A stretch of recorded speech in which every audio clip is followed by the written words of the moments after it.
Hello, everyone, and welcome to the Contingency Plan Podcast. My name is Jedi Master David, and with me, as always, is Darth Austin. Hello, everyone. Darth, you're coming in a little different today. What happened? Puberty. Puberty. Wow. Acute puberty. Man, oh man. No, I was graced with laryngitis this week. Laryngitis. Acute laryngitis. Yeah. Very the cutest of all jitises. Acute. Oh, okay. Oh, man. Yeah, what a week. Yeah, how about you? Hopefully better than mine. Oh, yeah, it's been okay. It's nothing really going on this week. You know, the funny thing is this is about the time when I get sick normally, and I've dodged it like it's like Matrix style, just dodged it. You just jinxed yourself. I don't believe in that. Yeah, we will see. We will see, but no, it's definitely getting on in the season, and it's cold, and it's January, and it's 2020, and you know, start off the year right with the cutest of all jitises. So, very apropos. Ooh, that almost sounded like something that needed to be censored. Oh goodness, we're off the rails here. So you know, just because I hit puberty doesn't mean I have to act like it. Yeah, exactly. Just to be a child. Well, anyway, folks, wanted to do a little episode here of sort of the best of 2019, some of the best moments, movies, books, moments, whatever. Just sort of a recap. We're still very new here into 2020. And I thought it'd be kind of fun to take a little walk down last year's memory lane and relive some of it. So everything sucked. Oh, so emo. Well, 2019 was actually around, what was it, July, I think, was the start of the second year of this podcast. Yeah, it was. Yep. Hard to believe it's gone by quickly. Yeah, I know. I was sort of surprised at that, but yeah, there we were, and had to re-up the Podbean dues, and I was like, well, dang, we've really been doing this a year now? Well, having that shout out from Podbean really made it easy to pay those dues too. Oh, geez. Well, I mean, we don't make any money off the show or anything like that, but no, but the affirmation, the people. But the Disney checks. On the other checks. hand, I love the Disney checks. Yeah, that was actually a very cool moment. I remember, I just got an email. It was just in our TC Plan Podcast Gmail email. Of course, you guys can send stuff to that email too if you want to share your Star Wars story. Plugs. But anyway, yeah, I got an email one day from one of the folks at Podbean, and like, hey, you're in this blog, and you're going to be in one of the banners. Because I had been looking at some ways to sort of, I don't know, maybe stir up a little bit more hype for the show, and you can buy those banners like ad time, and I've known some people that have done that, and I was like, oh, I'll look into it, and I was like, oh, well, I don't want to pay for that. Expensive. I don't remember exactly how much it was, but yeah, it did feel pretty expensive. But got like the Facebook boost system that you can pay into and get more popularity. Well, yeah, that's one of those things that everyone tries very hard to avoid. It's like, no, I don't want to pay $13 to boost this post. Leave me alone. But you can reach so many people. No. But can you? Yeah, well, can you? But yeah, it was pretty cool. Will it reach the right people? Yeah, very the ones true. that would actually care. Right. But it was neat to, to be in this list of Star Wars podcasts they're recommending leading up to the Rise of Skywalker. Actually, the banner's still there. Like, it's still up. So, because I think we recently had somebody that I knew who put a banner up, and it was maybe good for a week, or something like that. But this has been like a while. So we better stop talking about it before they listen to this podcast and yank remember it. to take us down. Yeah. Well, it was really cool to be, included in the group, because there were a lot of podcasts in there, and some of them were small, some of them were, pretty large. Yeah, some pretty well established ones. So yeah, so that was actually very cool. It was a cool moment. We never really started this podcast looking for anything. It was more just kind of like for me and the Darth to sort of just talk Star Wars. It was an outlet. Yeah, to talk about our favorite thing. Yep. Yeah. And now that we're rolling in the dough, let's talk about MeUndies. MeUndies promo code. Oh, don't you just love that? There's actually one podcast that I listen to where the way he does his ads, he's like he's talking to like the person he's interviewing, right? And then all of a sudden, it's like the sound quality kind of changes a little bit to something more in studio. And it is like, well, that was a really good point. You know what else is also a really good point, guys? So-and-so. And then, okay, let's go ahead and get back to our guest. I was like, you SOB. It's becoming TV. Oh, my goodness. There are a couple times where it's caught me. It's like, oh, shoot, we're in an ad. Dang it. Yeah. But anyway, yeah, we're just a little tiny podcast, intensely gratified to have listeners. But yeah, after that banner ad, I want to say we gained somewhere around like maybe 20 to 25 Podbean subscriptions, because that's really the only thing that you can see. I've never really been able to view metrics for other.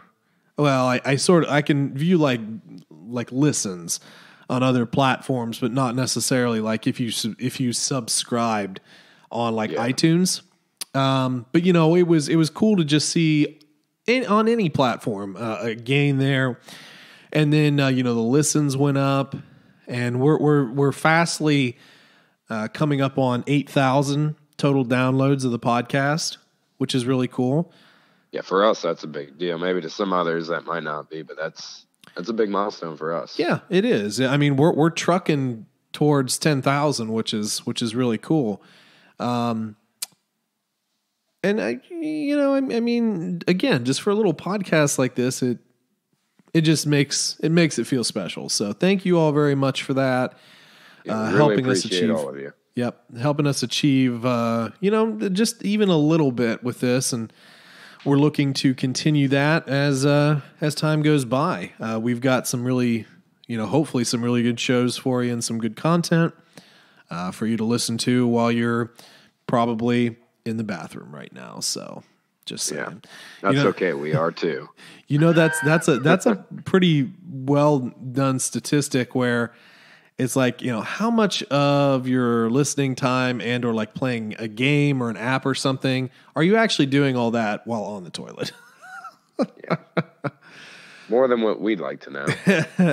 Exactly.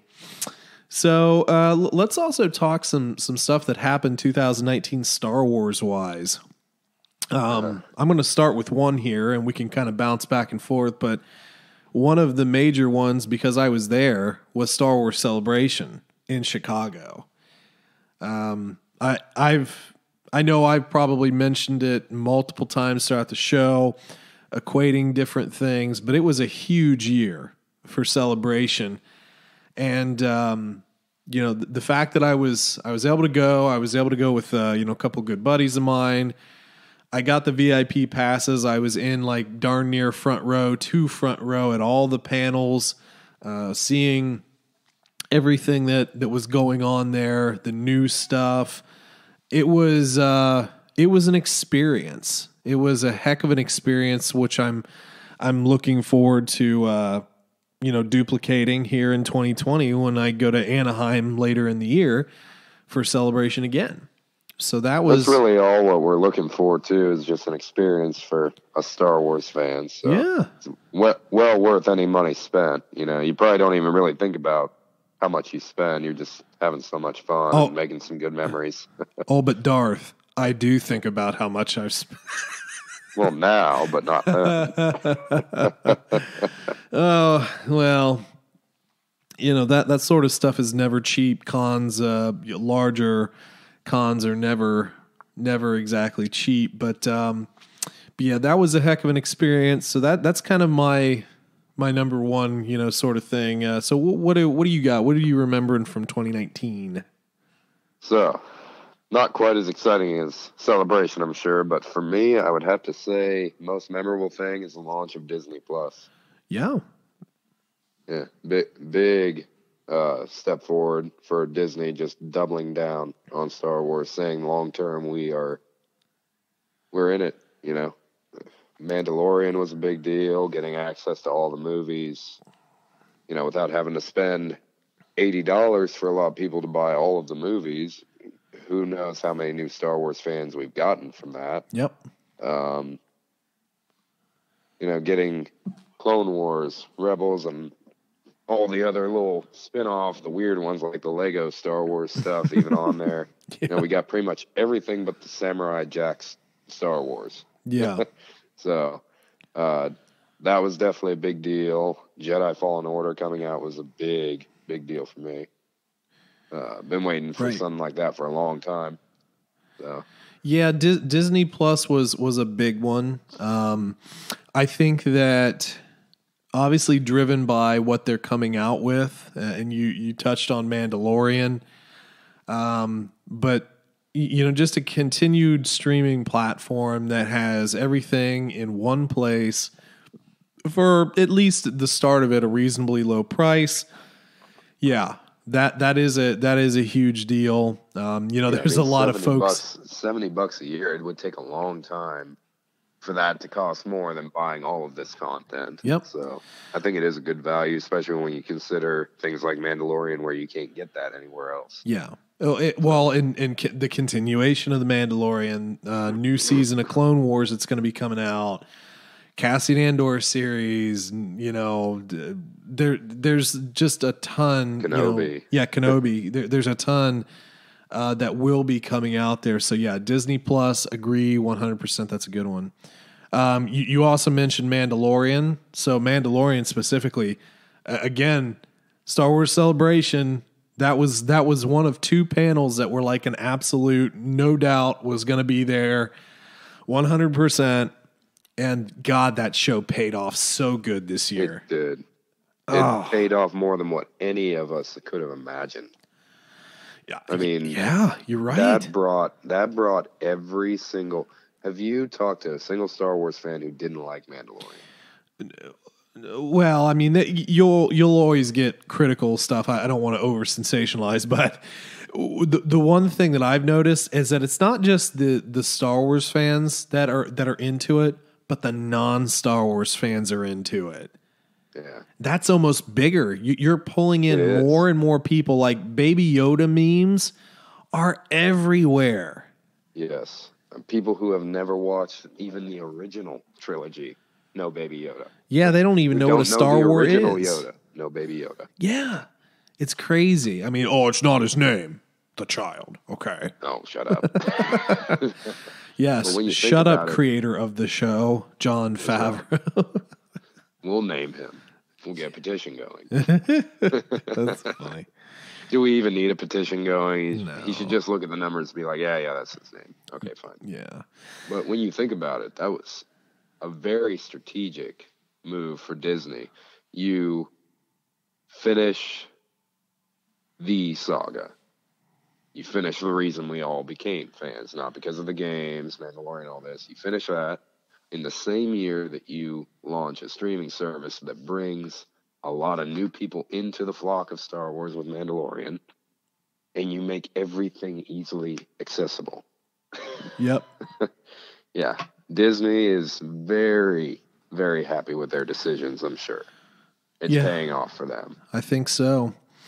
So, yeah, Mandalorian was big. You also mentioned Jedi Fallen Order, so we can talk about that a little bit too.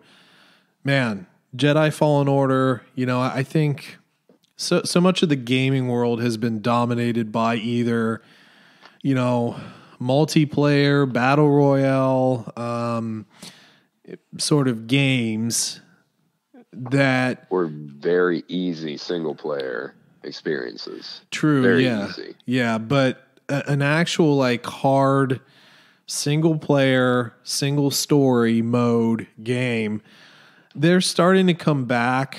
I mean, you have your Soul stuff and then Sekiro, but for Star Wars, Battlefront had a story mode, the Iden Versio story mode, and that was fun.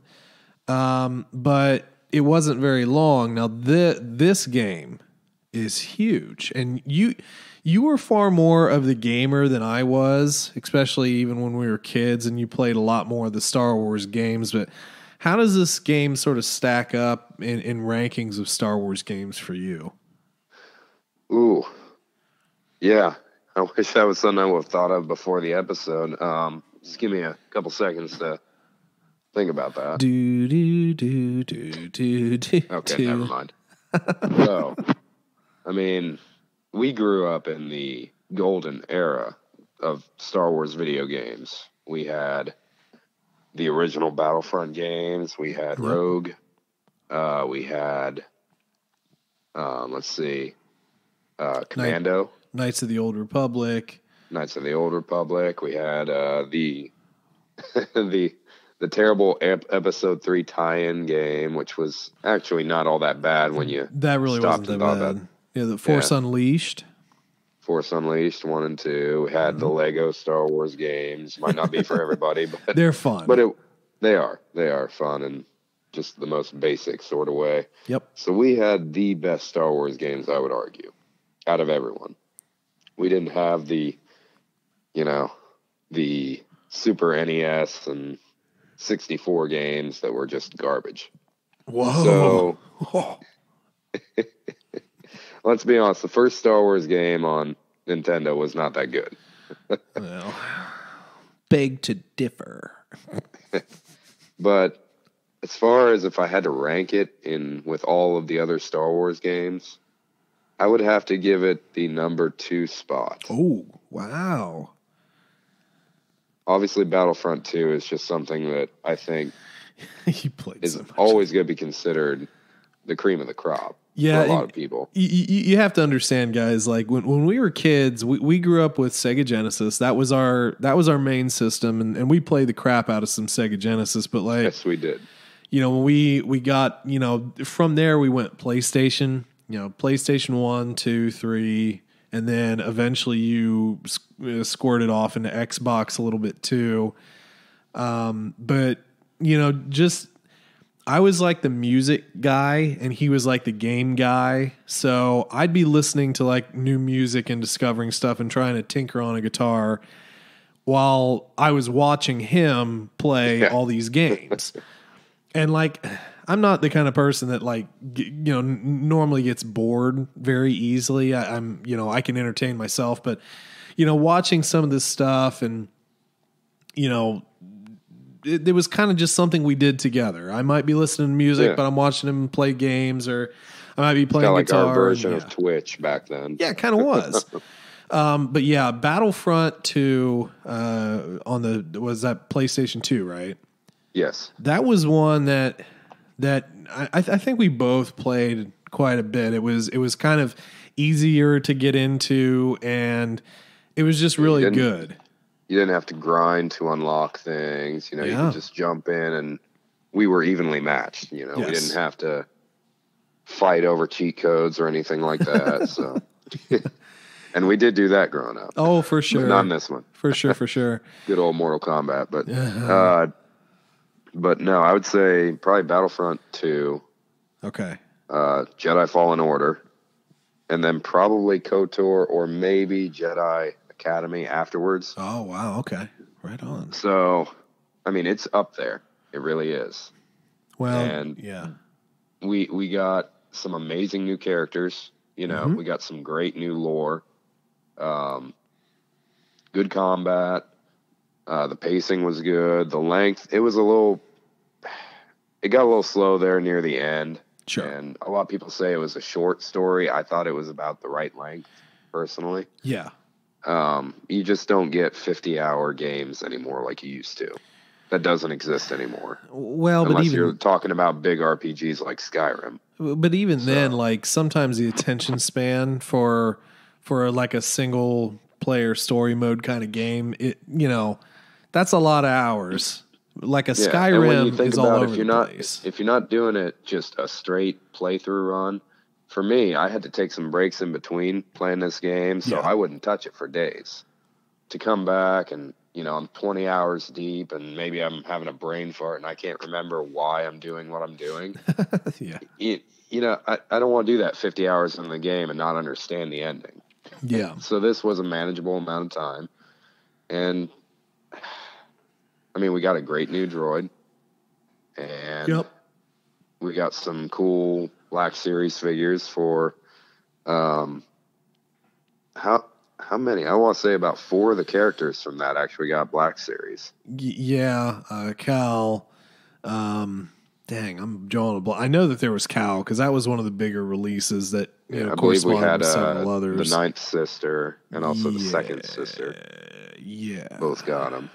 So we got some really cool action figures out of that. We have plans for a sequel, I believe, from how it ended. I think that's definitely going to be something to look forward to. And it also opens the floodgates for more single-player Star Wars games. They know now that it's going to sell. So that's one thing that had to have given Respawn just a ton of confidence, handling a game like, because I remember, was it like 1 or 2 years ago at, I think it might have been like an E3. And yes, they didn't want to talk about it. Yeah, the guy from Respawn was there. He's like, "Oh, hey, you want to talk about your Star Wars game?" It's like, no, it's not done yet. I'm making a Star Wars game. That's about it. Yeah, we'll talk about it. Don't worry about it. We'll be back. And just they had to have like literally just kicked in the doors on that show the year it came out and just be like, here it is, B words. Yeah, right. Okay, now I'm ready to talk about it. Yeah, exactly. But hopefully, I'm really just hoping that now that we have affirmation that we want, they know that we want this. I'm just waiting for a KOTOR remake or a continuation. See. Yep, I could see a continuation. I think that would definitely be something in the mix. Yeah, and BioWare really isn't doing anything right now, so that'd be nice. So let's go ahead and plug more Disney for our checks here. Galaxy's Edge. Galaxy's Edge opened up this year. And I know people can like go on and on about, it hasn't been as big a success as you want it to be, but that talk's actually died down a bit. But to give us a world, a theme park dedicated to Star Wars, I think was a huge deal. I'm reasonably certain that I will probably be going this year. Yes. I'm thinking. I don't know summer. about this year, but I'm definitely going to plan it myself. Yeah. So I think during the summer there's some tentative plans to go. I want to go make a lightsaber. Good friend Lindsay from Clashing Sabers, she's over there just, it's like, well, I've been like 3 times or something. Yeah, that's really cool. I love it. I'm like, God, come on. So anyway, I got to do that. And we'll be going to the one in Florida that opened up. Obviously the original, the first was in California. But that's going to be an experience, and that's kind of what you look for. You look for these experiences, and that's right. It's worth more than hoarding a bunch of Star Wars memorabilia. I mean, those memories stick with you. And, let's say you spend $1,500 to go there between travel, food, lodging, all that. It's probably going to be some of the best memories you're going to have as a Star Wars fan. True. So why not? And plus, you get sweet lightsabers, so definitely, no doubt. Why not? Yeah, it's cool. We'll just take out a small $1 million loan and just do all of it. It'll be right at 20% interest. It'll be fun. And the biggest complaint with Galaxy's Edge that I've heard is how small it is. Maybe not Yeah, that's not the right way to word it. It's not as much as they expected right away. We didn't get much of it opened up right away. But listen, do you think that Cedar Point, the first year they opened, was that amazing compared to what they are now? Yeah. Or any other theme park or any other thing like this? Imagine what they're going to be in 10 years, 15 years. Well, even just opening a new theme park. We talked about this, I feel like, on an episode where I think theme parks are dying. And eventually they will go away. Not because, people don't necessarily want theme parks, but I think it's more an issue where I just don't think people are going out for those experiences as much. No, I think people are more materialistic in this society, and they don't really worry about experiences as much as collecting things. So. Well, I mean, I think there is a bit of a shift going back towards experiences, but I just think theme parks are being left behind. I think it's more about travel in general. Yeah. Instead of amusement parks. Because amusement parks at one time were the destination. I mean, this is why you circumnavigated the states, This is why you drove from the East Coast to the West Coast was to go to a theme park or, and see all the stuff along the way. But now, theme parks wide, Dad got a vacation, Yeah. That was the main destination for most families. Yeah. So I think it's a little different, but I'm very excited to see Galaxy's Edge, and they've added new stuff in. They've opened more stuff. So, and I also wonder how much of that is coming from the eyes of adults, because everything always looks bigger when you're a kid. Yeah. You remember Willy Wonka and the Chocolate Factory, right? Mm-hmm. Of so course. I remember watching that as a kid and thinking, this is the coolest thing in the world. This place is huge. It's great. Yeah. And then I rewatched it as an adult, and I'm like, dang, this looks so much smaller and cheesier than what I remember as a kid. And it's like, you can see the factory walls up here in the corner and in the windows, and it just takes away from the effect. But when I was a kid, it was like the dreams. It was more imagination being put in, and acceptance of things that weren't necessarily in the aesthetic. But I actually would love to hear more about what kids think of that than adults, because everything kind of looks smaller to an adult. You're also looking for all the value, but the kid's just like, dude, I got a lightsaber, I've got a Ronto wrap, and I'm going to go beat that stormtrooper across the knees with my lightsaber, and it's going to be a good day. Yeah.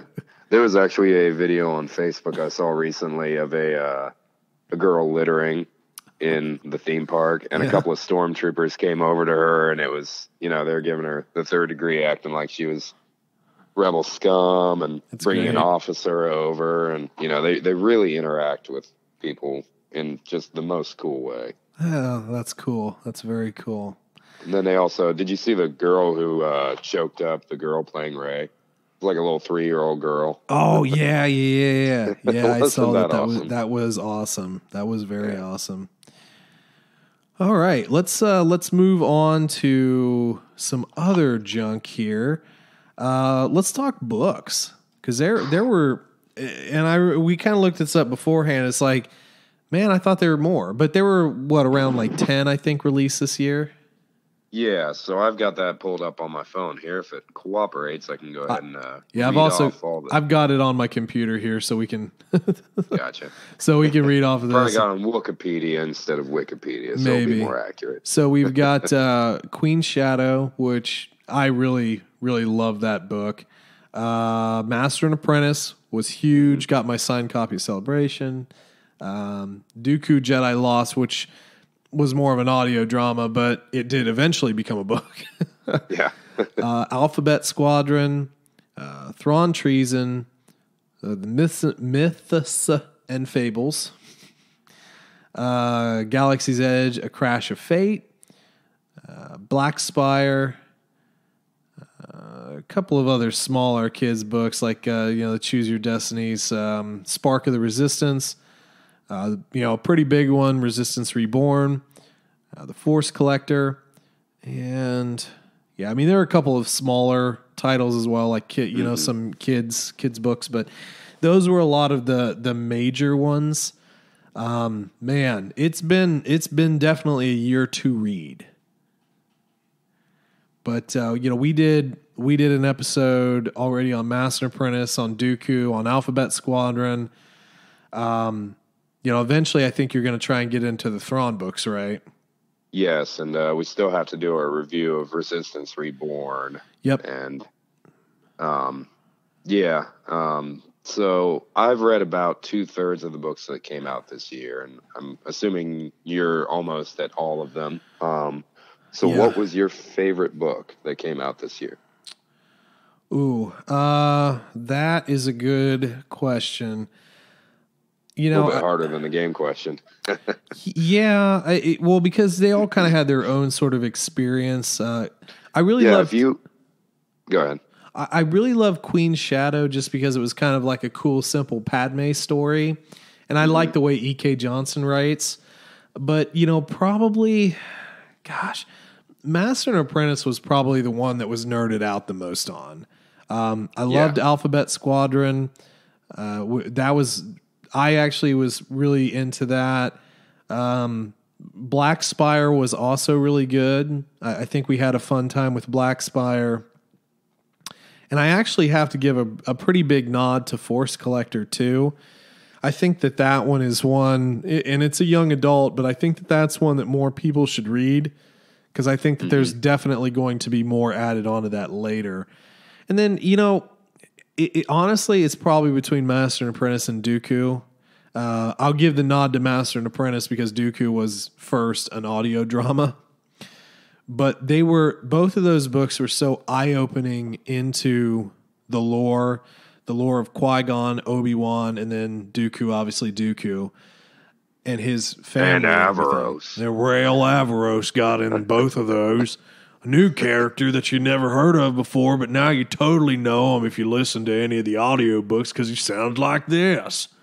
I got a question for you. If his voice had been in, The Rise of Skywalker with all the other Jedi, which one would it be? Rise, Rey. Would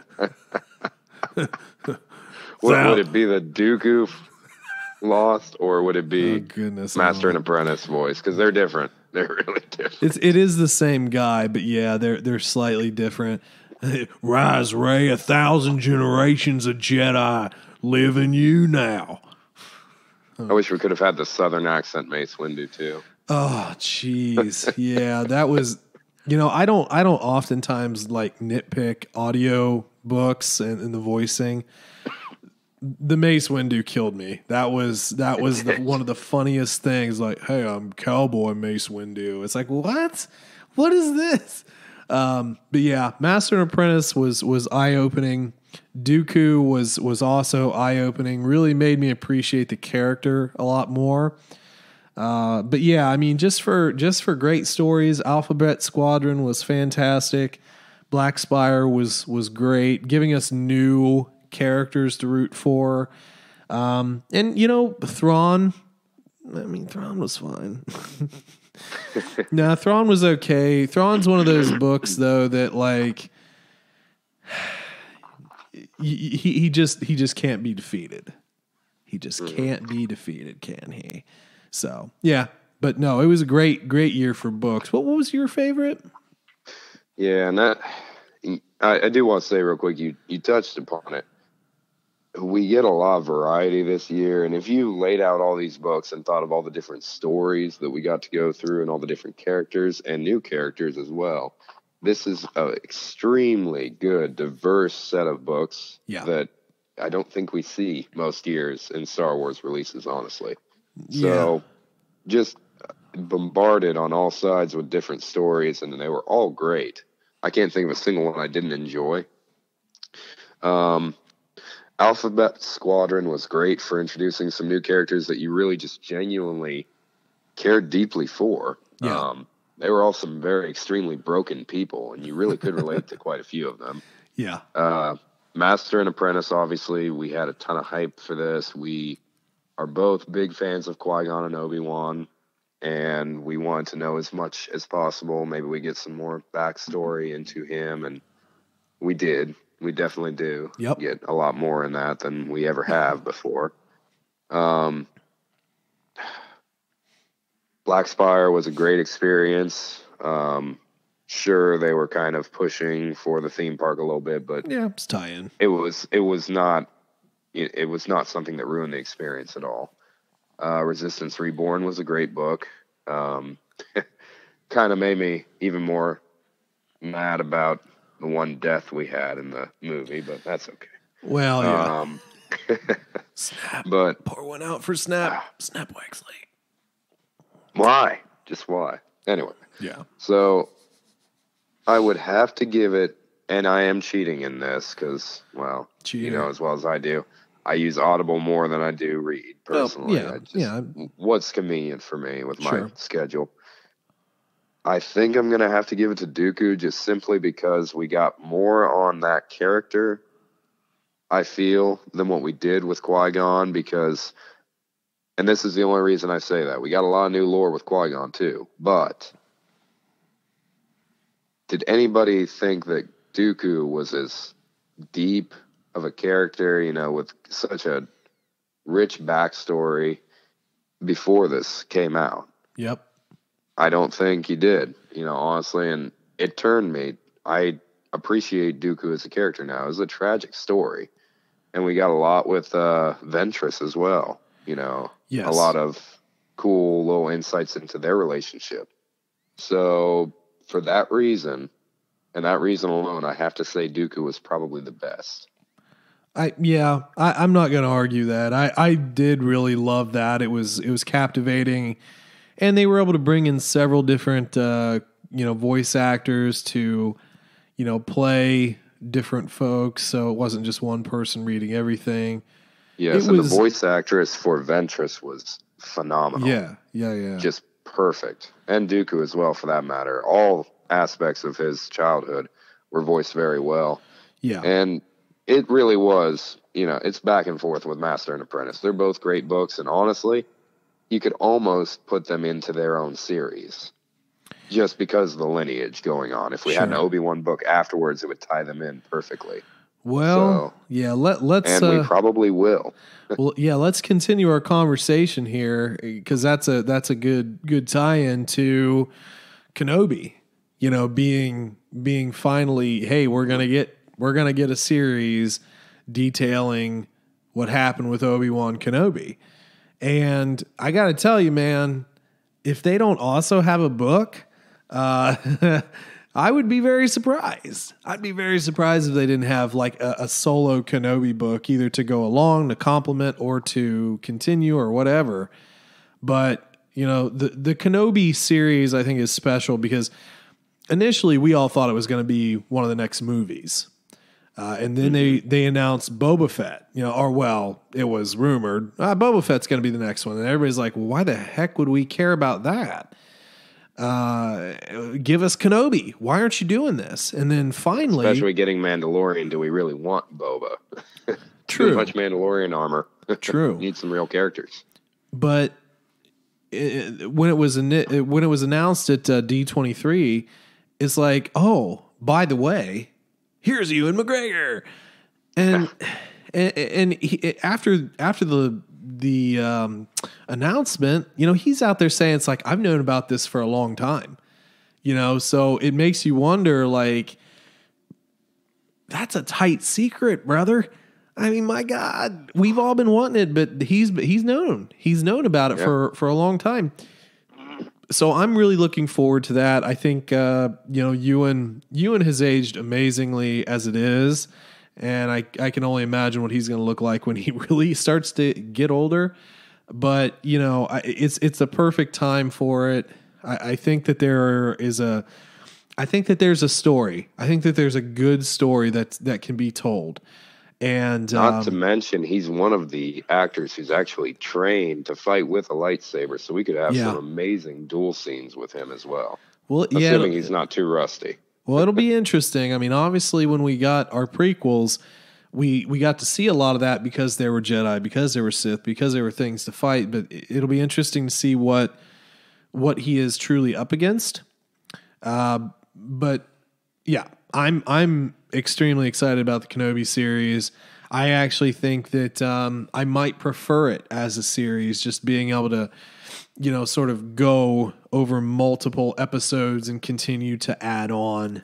You'll get a lot more lore building from a series than from a movie, I believe, and we're gonna get some great stories from that. And to kind of bounce off of what you said about having a book along with it, when you think about having Master and Apprentice, we've had a little bit of young Obi-Wan's story. We're gonna have PTSD, hopefully Tatooine Obi-Wan's story in the TV series.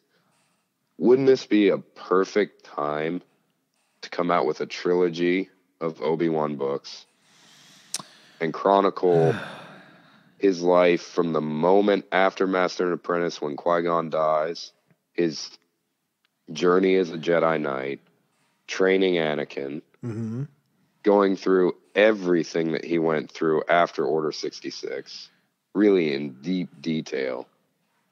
It would be just a great time, a great tie-in, and we would just get a full rounded story of Obi-Wan. Because honestly, we don't talk about him a whole lot, but he is one of our favorite characters in Star Wars. And I think he's most people's top 3.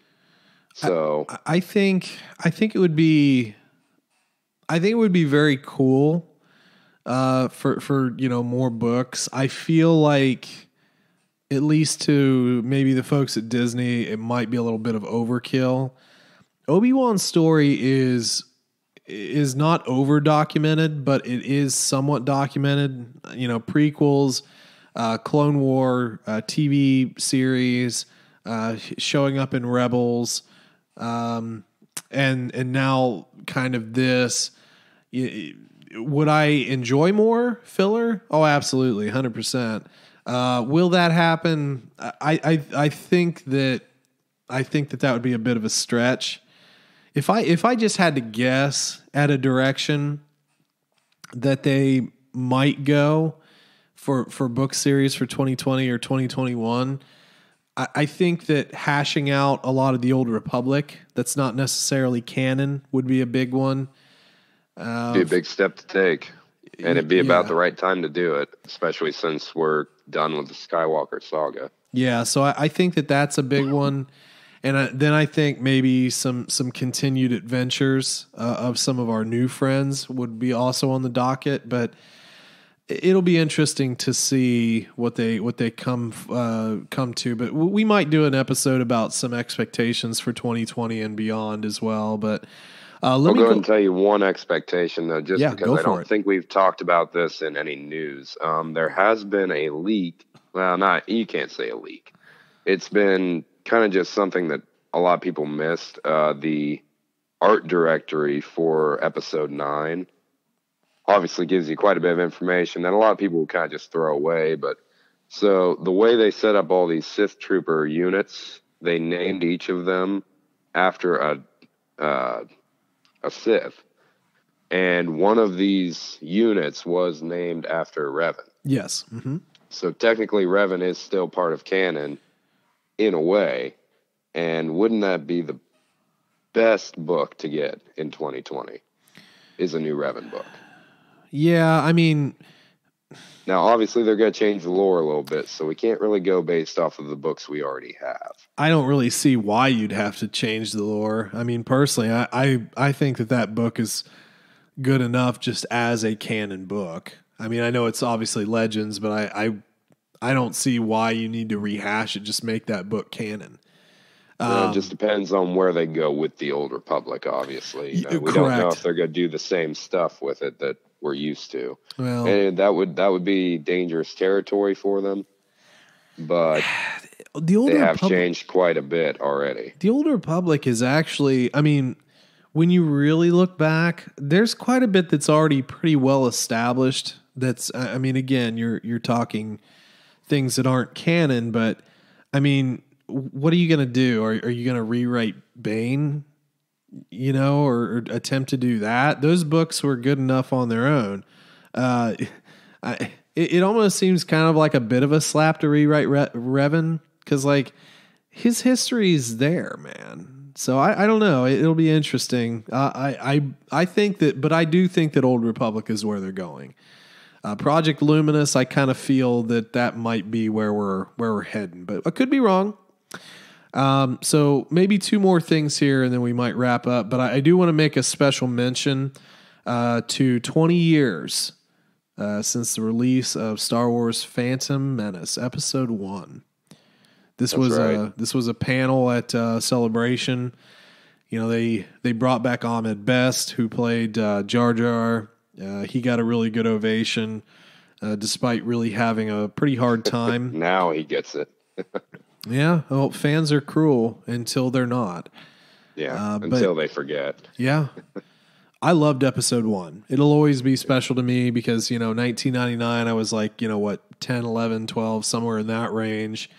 I was a kid, and, I took my DC trip, and I got to see all the props from the old movies at the National Aerospace Museum.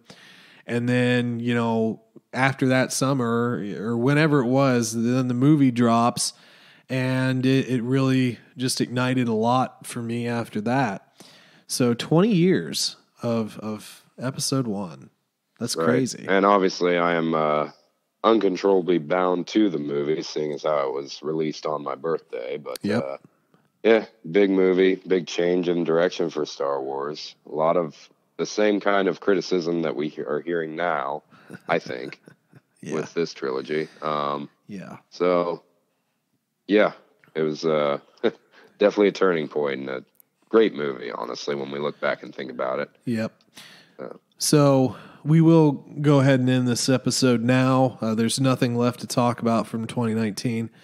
Obviously. There was a ton of epic stuff, but nothing else was epic enough to mention on this list. Right? Yeah. Sure. Oh, well, we've got to mention it. So Rise of Skywalker, man. The end of the Skywalker saga in quotations with possible asterisks. But there it is. 42 years of storytelling culminated into this one 3-hour movie. Yep. Less than 3-hour movie. Yeah, like 2.5. Yep. Yeah. Oh, What'd you think? Well, we've talked overall the experience. Obviously, we've talked about it. Talked a ton. We'll talk more. It was very special, and I think that through a lot of conversations I've had and you've had, I think if you take out the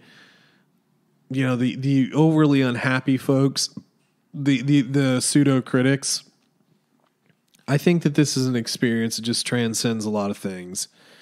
It kind of brings you back to childhood. It's a lot of nostalgia. It, kind of puts me in mind of, just kind of coming home to something that I've loved for so long, but also sort of in a way saying a bit of a goodbye to as well, which is kind of tough. We've, like we said earlier, we've had this podcast now for just under 2 years. So this is our second year. In July this coming July will be 2 years. But, even before that, working with, my friends on the Rebel Watch channel, and then on YouTube, and then subsequently other podcasts, and, talking Star Wars for so long to, conceivably end that saga is that's big. That's a big thing. And just going into the movie, kind of a surreal feeling of going in, because the first time I went by myself, and just seeing the reactions of other people, and being kind of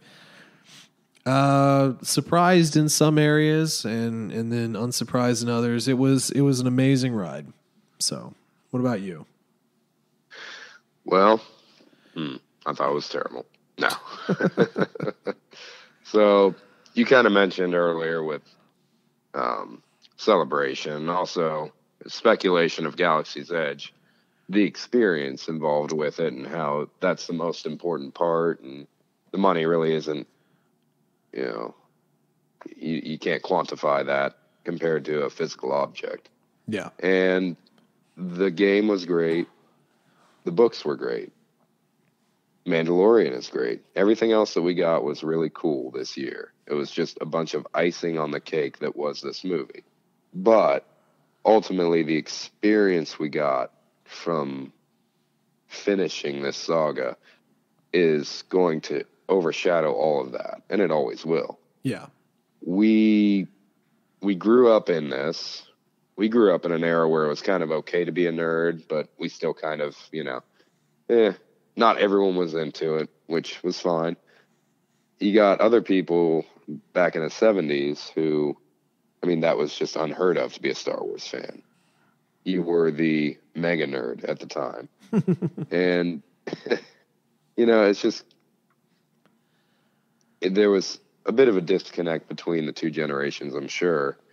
But to watch this new generation experience Star Wars for the first time, I got to see it with Force Awakens. And it's really cool that I got to experience that in a movie theater full of quite a bit of children with Episode 9. Right. You get to see the reactions on the faces of a bunch of just mesmerized kids who are just, they're blown away by this in a way that we never could be. And then you, of course, have your fans in the background sneering and laughing and, saying, I knew it. I knew this is what they were going to do. That's awesome. This is great. And then you have the old people in the back who started, with Luke. And it felt like when I was in that movie theater watching this movie, I was part of a community so much bigger than I could ever imagine. Yeah. And just what brings people together like Star Wars when it comes to cultural references and things of that nature? Yeah. There aren't many movies and TV shows that can do what Star Wars has done. And it was pretty sad in a way to end this journey, the Skywalker journey. But overall, I felt very satisfied with the way it ended. I just thought that, everything that we've been talking about this entire year, all the speculation, all the times we were trying to avoid all these spoilers and all this garbage from, articles and crap, just total crap. All this obsession that we had over it, it was all worth it in the end. Yeah. And it's going to take a long time to get an experience like that again from Star Wars. Not to say that they can't do it, but that's a lot of buildup. That's 4 decades of buildup. So I can't think of a better year to be a Star Wars fan than 2019. Yeah, I think there's a lot we're going to remember. Going forward, it will certainly be a year, certainly to talk about for the future. Yeah. I think we're going to get a lot in 2020 and 2021. So all of you guys definitely relish what you have right now. Realize what we all are in, and just looking towards the horizon now. Yep. As we all put ourselves out to pasture, it's getting dark. That's right. Nah, but folks, there's a ton to look forward to, and we're really glad to be right here with you guys, talking about it all on the Contingency Plan. If you guys would like to follow us on social media, you certainly can do that. We would encourage it even. We are, we're on Facebook. We're definitely on Twitter as well, just at TC Plan Podcast. And as I plugged earlier, you can, certainly send us an email at tcplanpodcast@gmail.com. Let us know what your favorite moment of the year was, because there's a ton, I'm sure. And we would love to hear from you guys and just, sort of what your thoughts were on the year. And, I guess that's about it for me. Did you have anything else you wanted to chat with the fans about before we wrap up? I think anything past this will just be rambling, so we'll just save the rest for the next episode. But very true. let's just all have a moment to thank our dear Lord and Savior, Baby Yoda. Yeah, just a moment of silence for bringing us all together. Okay, moment's over. Okay. Blasphemy. Here's a moment of blasphemy for you all. Now, that's right. Anyway, folks, just want to thank you all for stopping by again. You guys have a great rest of your week. And as always, may the Force be with you.